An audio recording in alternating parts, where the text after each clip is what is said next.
Hello, everyone. Today we're going to be talking about the first-time home buyer incentive. Again, this program has been around since just over a year ago, since late summer, early fall of 2019 or thereabouts. So quite a few people have probably, talked about this already.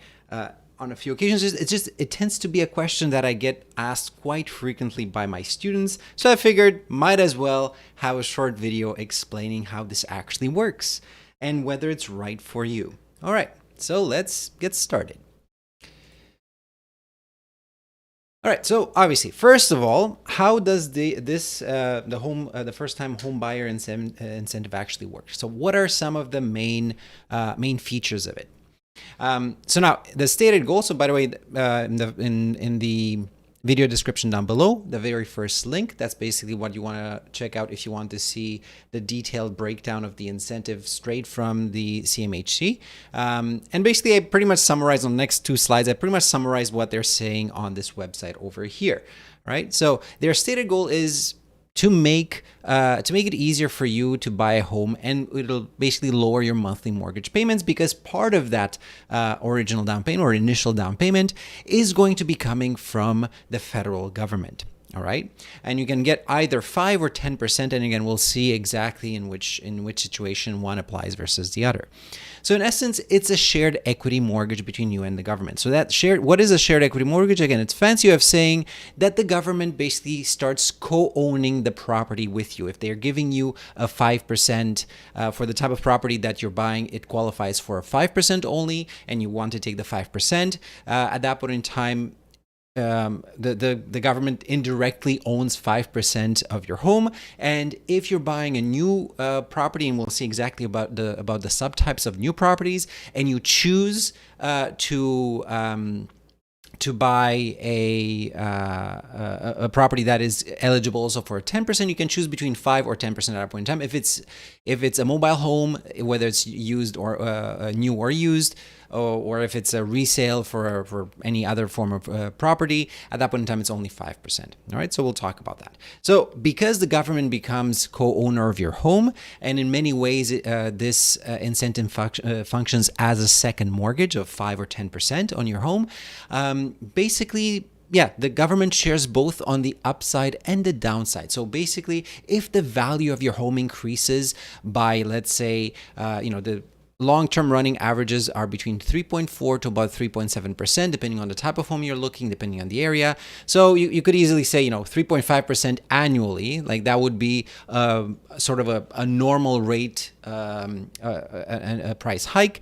At that point in time, you would owe, obviously, this 3.5% increase, you would owe 5% of that to the government over time. So again, we'll see exactly how that works in a second. So as I said, different subtypes of homes are eligible for different things. So whether if you're buying a new or existing mobile home or manufactured home, for that, you can only get 5%. If you're buying an existing home, you're eligible, you can get 5% of the value. And then if it's a new construction, you get to choose, typically, again with some exceptions, but typically you get to choose whether you want to take 5 or 10%. And we'll talk about when does it make more sense to get 5 or 10 if it's a brand new construction and it qualifies for either or. So in this case, it's really your choice. And then again, you have to pay back the same home value percentage wise when you sell your home, or within 25 years. In other words, if let's say you're buying a $300,000 home, and you're initially getting, let's say it qualifies for the 10% here because it's a brand new home, so you would get $30,000 from the government, right?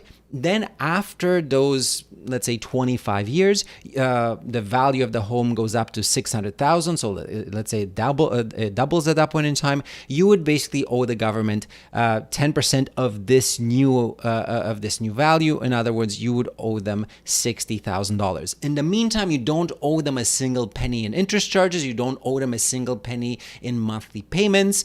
It doesn't accrue any interest, so it functions a bit like a second mortgage on your home, but you do not have to pay it off until you sell, or when 25 years have expired. And you can pay it off at any point in time if you want to, without any form of penalty, without any additional charges.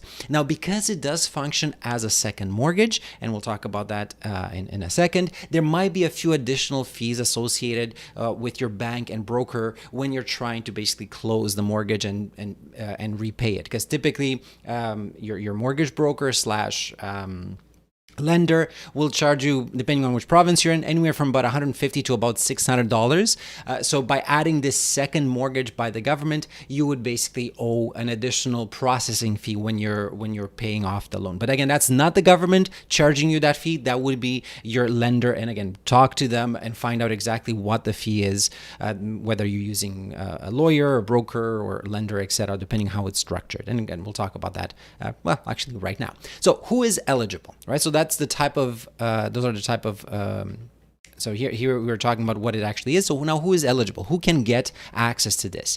Well, your annual qualifying before tax income has to be $120,000 or less. So that includes yours and your partner slash spouse's income. So that's your total household income. So anyone earning more than this is not eligible. All right.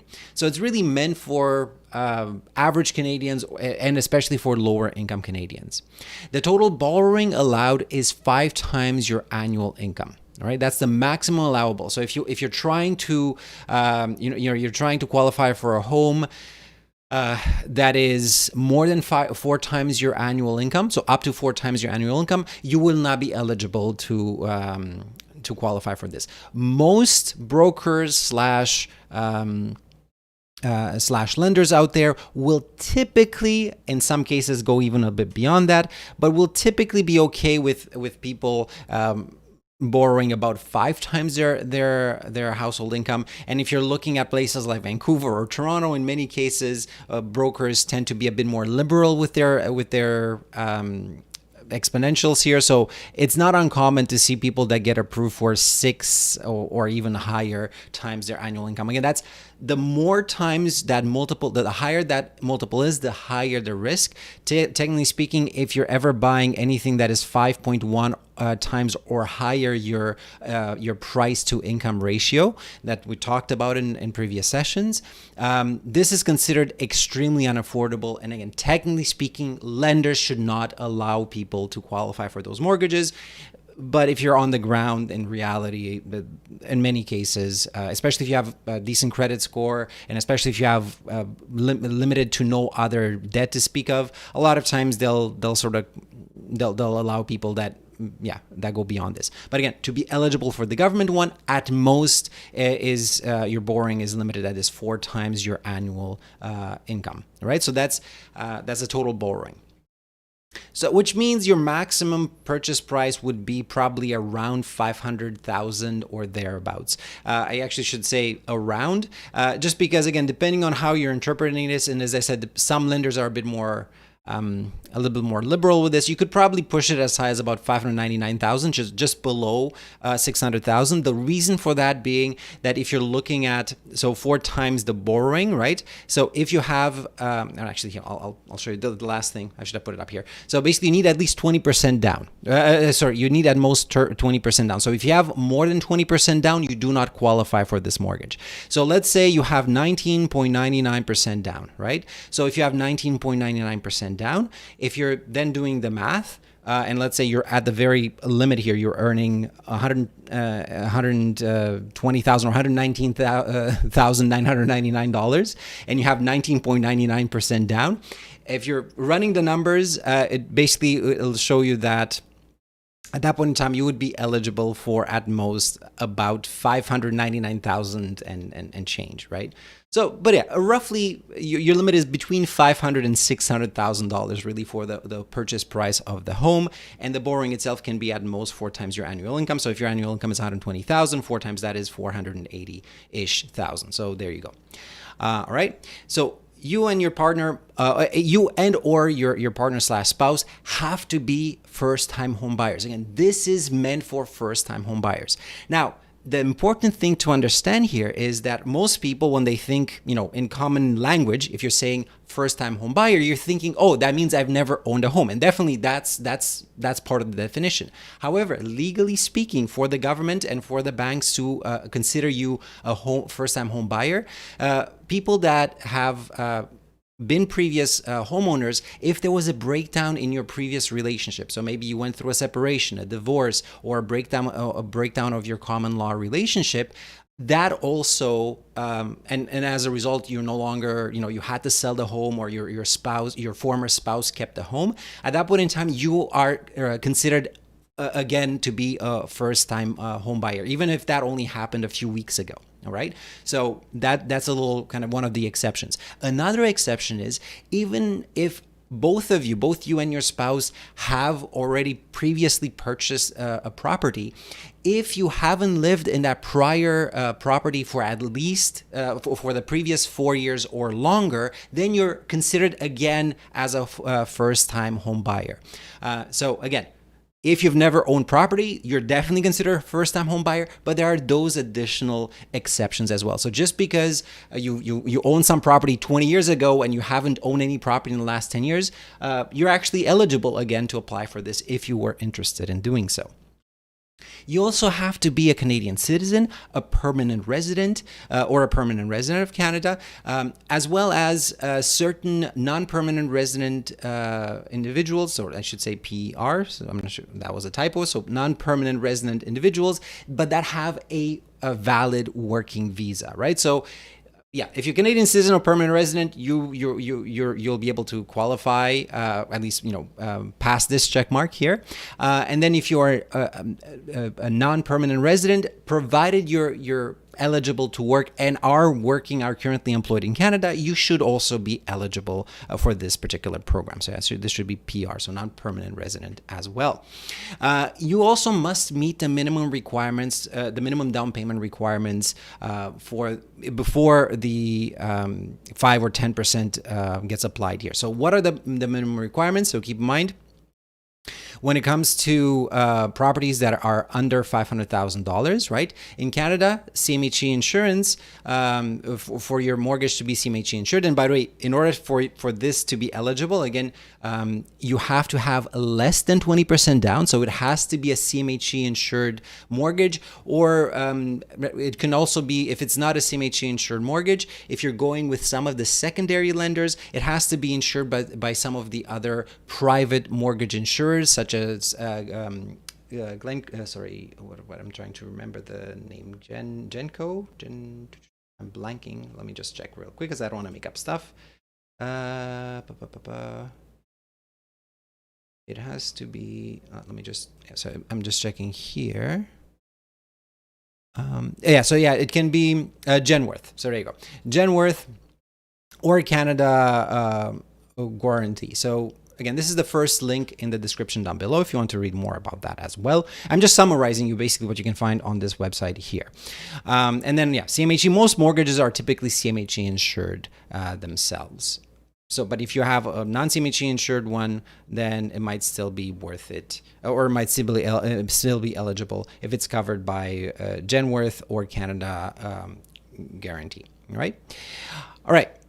So the minimum requirements in this case is 5% down payments. You have to have at least a 5% down payment to be eligible for this 5 or potentially up to 10% government incentive.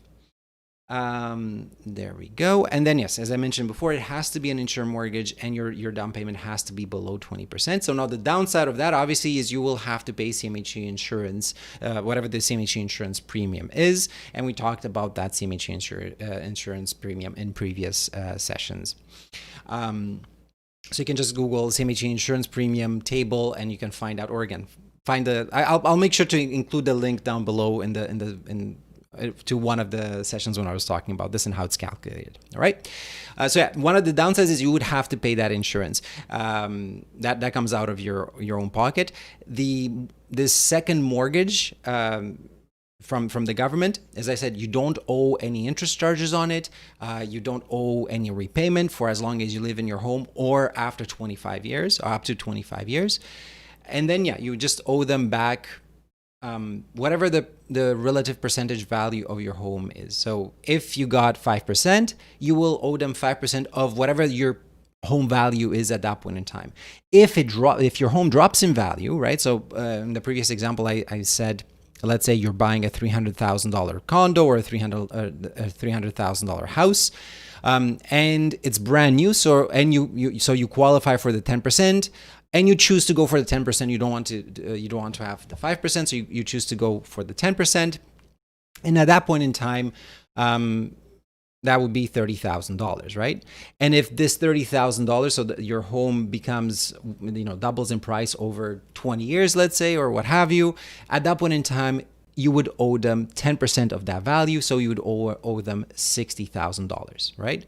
Plus, as I said, that small processing fee that can be between about $150 to about $600, depending on the type of mortgage that you have set up, your initial mortgage, depending on the terms and conditions that you have with your lender. So make sure to read the fine print about that and be informed before you sign on the dotted line. And there you go. Now, this also works the other way around. So let's say you get unlucky and you're buying a house or a condo that drops in value, and for whatever reason within a few years you need to sell, right? So let's say you're buying a $300,000 home and then it drops in value and it drops all the way down to $250,000, right? So at that point in time, the government says, well, we're co-owners with you, so it would be unfair for only you to bear that burden. So yes, we gave you 10%. Initially, we gave you $30,000. You owe us now 10% of whatever the value is. In this case, 10% of $250,000 will be just $25,000. So you just owe them $25,000 back, and the $5,000 extra, you never have to pay it back to the government, right? So at least that's one little positive. That way, if you're unlucky enough that whatever property you're buying drops in value, at least the government sort of shares in the losses as well as sharing in the gains when the value goes up. Now, also very, very important that I forgot to mention initially, the property has to be located in Canada. Okay, so that's very important. You cannot buy a foreign property using this incentive program, right? It's for Canadians to buy property in Canada. So you cannot buy your vacation home in elsewhere, basically. All right. So, is it worth it, right? Because that's all nice and it's good to know how it works, but is it worth it? And let's say how does it work? Where what should you fill out? What are some of the documentations that you have to look at? So that's what we're going to be looking at right now. So is it worth it? Well, again, it depends because there are pros and cons. One of the more intricate con is that the government becomes co-owner of the property. So as a result, if you're really lucky and you're buying a property that goes up exponentially in value, you will owe exponentially more money to the government. Obviously, the massive pro is that in the meantime, your monthly payments will be significantly lower because the government pays part of the original part of the initial down payment. And as a result, your monthly costs will be lower. So potentially giving you access to a mortgage that you would have otherwise not been able to, or that would have been a lot harder to maintain on a monthly basis. Now, the downside there, again, the flip side of that is that for you to be eligible at all is, again, this only allows you to borrow, this only qualifies for up to 4 times your annual income. So again, this is really to protect you, right? So it's a bit annoying because if you're living in places such as Toronto or Vancouver, good luck trying to find decent real estate under $500,000. I'm not saying it doesn't exist, but you're pretty much limited to either completely rundown properties. If you want to buy a single family detached home, it has to be way in the suburbs, very far away from the city core, or it has to be literally something that is barely standing. And in many cases, the bank might not approve you in those circumstances because you might need $200,000 of renovations, for example, right? But so you'd be mostly stuck in places like Toronto. Probably you'll be mostly limited to use this either for smaller properties on the outskirts of the city or condos. You can't really use it to buy a house that would be otherwise more expensive. And again, it's to protect you because while some lenders sometimes will allow people to qualify even at 6 times or more of their household qualifying income, which again they shouldn't. For regular mortgage, this one you would literally not be eligible to qualify for anything like that. So again, it's a bit more limiting, so it might feel unfair, but it's really there to protect you. So the whole point is to allow people to enter the property market, not to allow people to gamble on real estate, stretching themselves way too thin, right? So again, pros and cons depending on your take on this.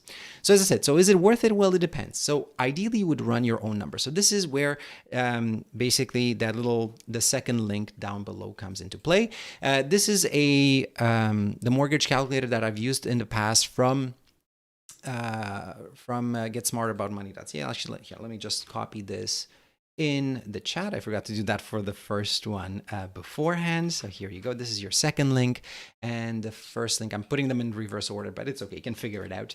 And for the first one, here you go. Either, again, down there. So yeah, very quickly before I actually run the numbers, so we'll do that for the last 5 minutes, just for 2 minutes real quickly here. What are some of the property types? Again, there was no point in summarizing this on the slide because they do a pretty good job at summarizing it here. So which units qualify? So pretty much anything up to 4 units. So if you're able to find a triplex or a quadruplex that is up to 500,000, or as I said, you can probably push it up to about 599,000, provided your household income is literally at the limit of 120,000. You might be able to push it all the way there. So if you're able to find it between 500 and 599 at most, any of these qualify, right? So it could be a townhouse, could be a quadruplex or fourplex, triplex, duplex, semi-detached homes, single-family detached homes, condos, and even mobile homes. The only thing is then again, if it's a mobile home, at most, even if it's brand new, at only 5%. If it's an existing home, even if it's only 2 years old, or even if it's only a few months old, if you're not the very first time buyer, it's considered a existing home, right? If someone else owned it. So the only time you could potentially opt into the 10% instead of just 5% if you're literally the very, very first owner of that home, regardless of age. And yeah, so there are a few additional, and I outlined one of the potential issues here is that you have to, there's a few additional fees in terms of appraisal fee and additional legal fees when you're contacting your lawyer or broker or lender, again, depending on how it's set up, depending on which province you're in, if it's a notary public like in Quebec, or if it's a lender in some of the other provinces, etc. So typically, per mortgage, you pay between $150 to about $600 when you're wrapping things up to, so that they're transferring the full title once you pay off the home. And same thing with this, once you pay it off, whether you want to pay it off 3 years after you got this 5% or up to 10% first time home buyer incentive for the government. At that point in time, technically speaking, you're closing off that second mortgage, and you would have to pay that processing fee, and there might be an additional appraisal fee that will have to be that will be charged. Again, read the fine print about whatever your lender. Sometimes lenders might include the appraisal fee in the mortgage costs or in the closing fees there. Other times they don't.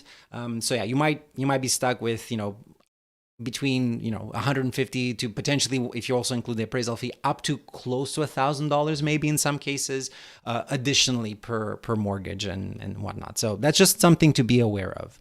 Now, again, property insurance premiums, so additional costs may be incurred to account for additional mortgage registration of the property, and talk to your insurance broker in certain cases. There might be a few additional fees. So there's a few small fees. But now, how much money can you actually save is again what we'll look at in the examples. They have some really decent examples over here as well. But again, I'll run the numbers in the actual calculator that I'll show you. So then you can use that to run your own numbers. But they have pretty decent examples over here as well. So they're looking at hypothetical price growth in price. So here they're looking at a $440,000 property. And how much your monthly payments would be, if you just have $40,000 down payment, or if you have $40,000 from yourself and then $44,000 from the government, which your down payment would at that point be $84,000. So you have an additional $44,000, so additional 10%. Here, this will be a brand new house, basically. And at that point in time, obviously your mortgage here would be $50,000 lower. Your interest cost overall would be $25,000 lower. Your mortgage premium insurance would be, in this case, $16,000. And in that case, so the nice thing about it is you don't have to pay mortgage insurance on the on the proportion that the government contributes.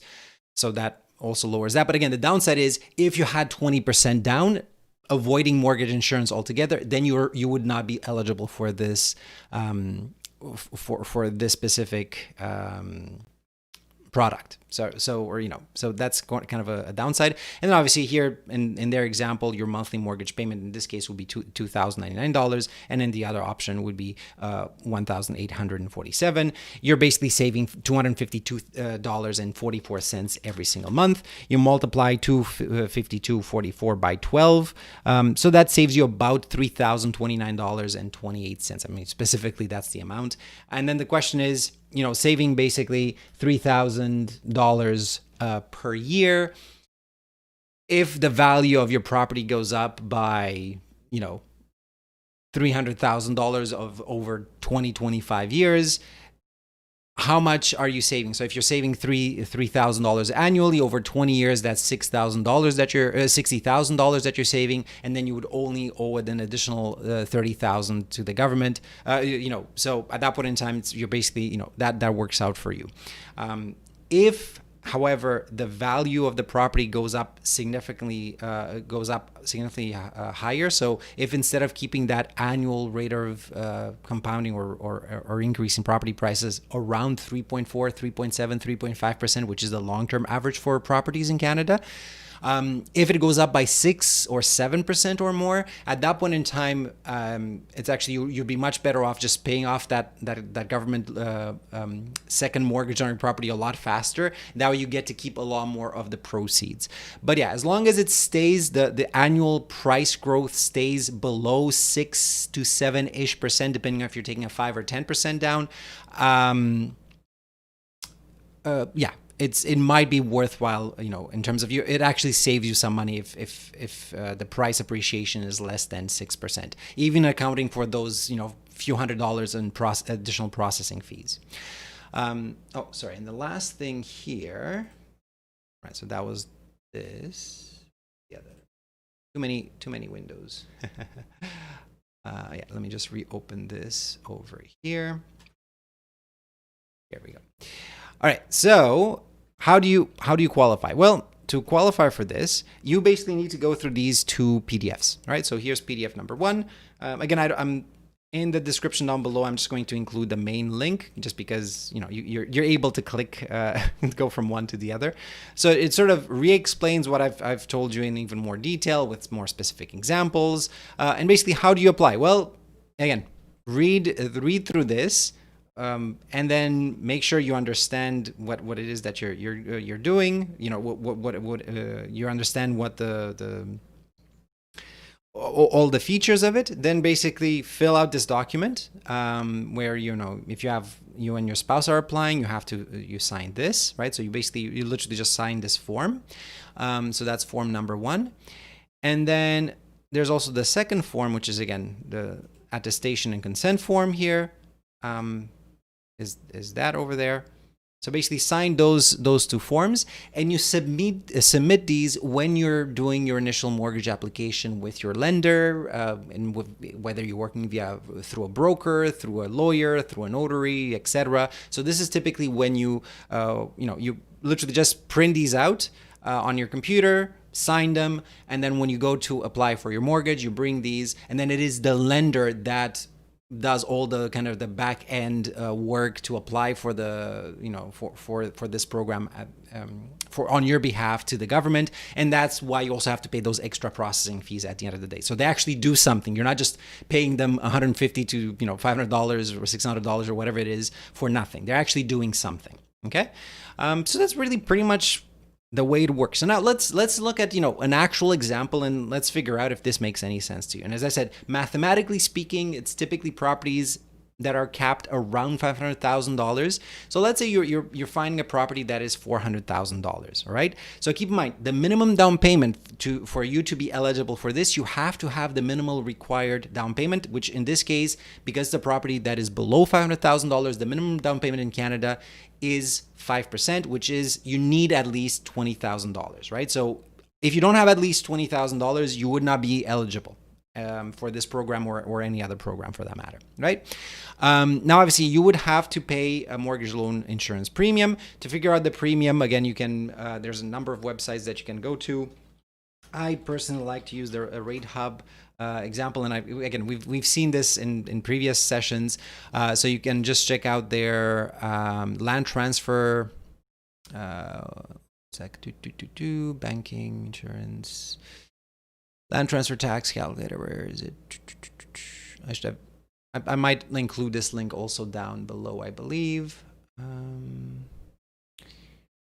Let me just look for it this way. Sometimes it's faster to find. Transfer tax. Here you go. All right.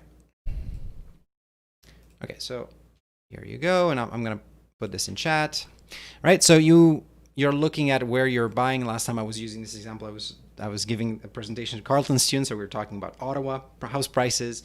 So let's say you're based in Toronto, right? So if you're based in Toronto, good luck finding something that is $400,000. But let's say you manage to find, a condo that is $400,000. That's not unreasonable for a relatively small one these days. Now, obviously, land transfer tax in Toronto is the one city in Canada currently that has both a provincial and a municipal land transfer tax. So it's $4,400, and there you go. And now let's go back and look at the rest of Ontario. So let's say Ottawa. You can see that $4,475 only has to be paid provincially. And then if you're going to places like Quebec, Montreal, for instance, that's one of the few places in Canada that it doesn't have a provincial tax. So most other provinces have a provincial tax. Toronto has both a provincial and a municipal tax. So Montreal has a municipal tax. In this case, it will be on a $400,000 property. You would be paying $4,500 as your land transfer tax. So that's also something to keep in mind, that you need that money to, out of pocket. And then you also have to pay the CMHC insurance itself, right? So CMHC insurance premium. So I think I'll include these two links again, I think, in the links down below. Because we've covered this before, but yeah, I guess it's easier for people that way. You can just check it out yourselves, right? So this is exactly the breakdown.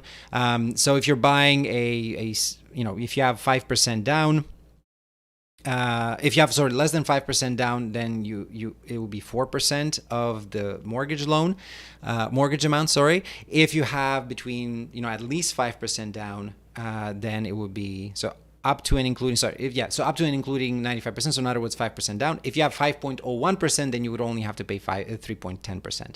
And this is on the amount of the mortgage itself, right? So there you go. So that's where you find that number out. So in this case, let's say you have 5% down, right? So 5% down, we said it's 4%, right? So if you have 5% down payment, your CMHC mortgage loan premium is 4%. And it's 4% of the actual mortgage itself, right? So your purchase price is $400,000, right?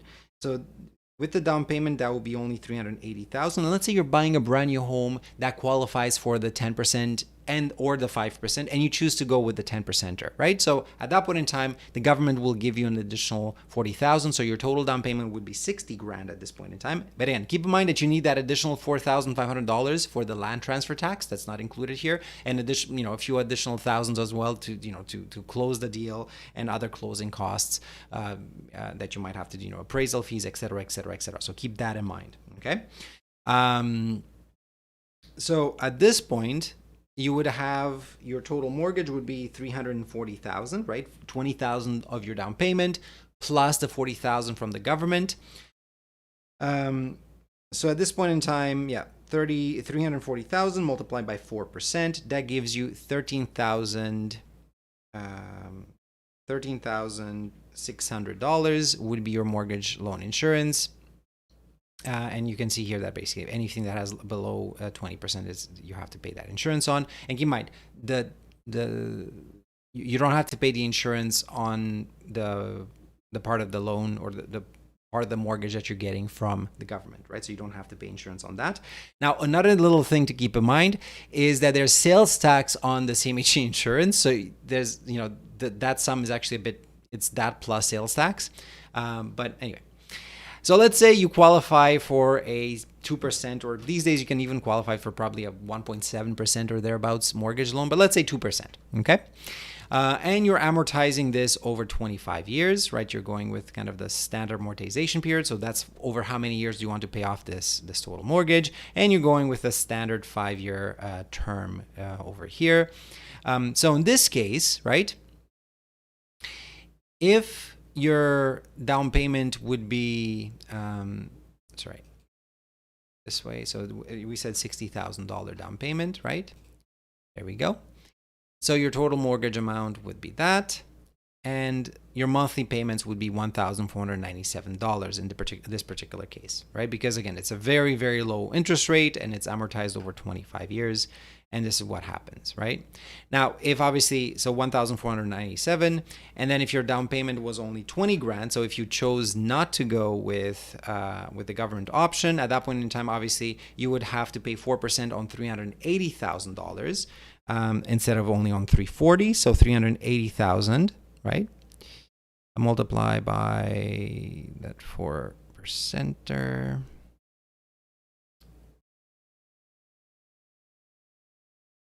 That would be 15,200, and then that would be $1,675, right? So you save about $200 per month in this instance, right? And actually, sorry, I just realized I just made a small mistake, because if you only had 5% down, then yes, it's 4%, right? But if the government gives you 10%, technically speaking, your total amount down is 15%. So then because it's 15%, you would only owe 2.8%. So my apologies. It's actually 2.8% of the sum at that point in time, if you have the 10% from the government and you personally only have 5% down, right? So your percentage is only 2.8% on 340,000 instead of 4% on 340,000. Okay, so that was my bad. I hope that makes sense. If you have any questions, again, put that down below. Sorry, I made that mistake over there when explaining this. So is it worth it? Well, again, it's basically, if you're okay with this sort of limiting the how expensive of a home you're able to purchase, because again, you're not able to overstretch yourself, which is it's actually a good thing, right? Because it sort of prevents you from over borrowing. So if you're fine with that, and you're able to secure additional funds in the meantime, because keep in mind, you can repay the government portion of this loan at any point in time. You can repay those 10%, and at that point in time, you would owe them 10% of whatever the appraised value of your property is at that point in time. So if you just want a bit of a boost initially, a little bit of help initially, again, as long as you're a Canadian citizen, Canadian permanent resident, or non-permanent resident, but that is eligible and is able to work in Canada, you're able to qualify. You need at least one person in your household to be considered a first-time home buyer. Your household has to be at most, your household income has to be at most $120,000, which again, as I said, limits you to about properties that are in the $500,000 range or thereabouts. If you're fine with that, then by applying to this, you're able to significantly reduce your monthly prices. You might get away with just keeping this mortgage on for the full 25 years if you're not selling for 25 years, and then just repaying it at that point in time as a one-time payment, which would be whatever the 5 or 10%, whichever percentage you took and whichever you were eligible for initially, of the value of the home at that point in time when you choose to pay it back, if you don't sell it before the 25 years are up. If the property doesn't appreciate by more than 6 to 7% per year, then it'll mathematically make sense for you. Like it's cheaper to pay back to the government a bit more, but significantly cut your annual and your monthly, and as a result, annual mortgage and interest costs, even with the current record low interest rates that we're having, right? as interest rates go higher, this will become even more interesting as you're renewing your second term. If you're renewing out, let's say 3.5 or 4.5% or something like that, that will become even more interesting because you're able to, you're borrowing less overall, right? So you're paying less in interest. You would have paid a lot more otherwise. So in those cases, it makes sense. If, however, you see that there's a massive ramp up in property prices and you're able to save the money in the meantime, then at any point in time, you can just choose to pay off the full amount or part of the amount that the government has lent you. And then, you would owe them 10% of whatever the assessed value of the home is at that point in time. But let's say, 3 years later, you manage to accumulate this extra money and you can just pay it off in full 3 years or 5 years later.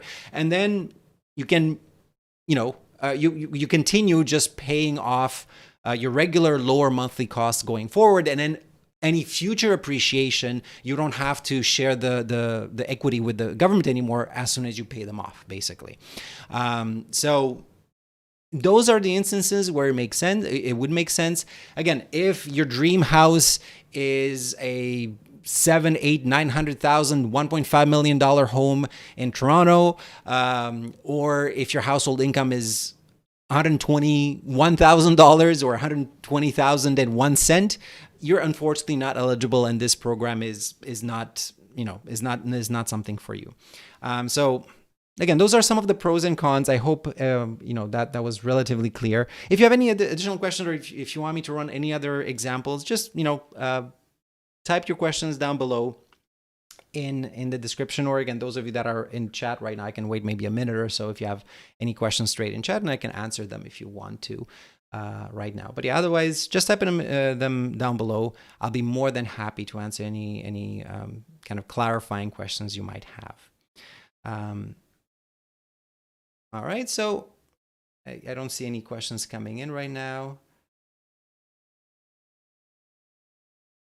Right, so you know what? So I think I'll just call it a day today. So thanks again, everyone, for stopping by. I hope this was useful. Again, leave any questions down below in the comments, and have a great day.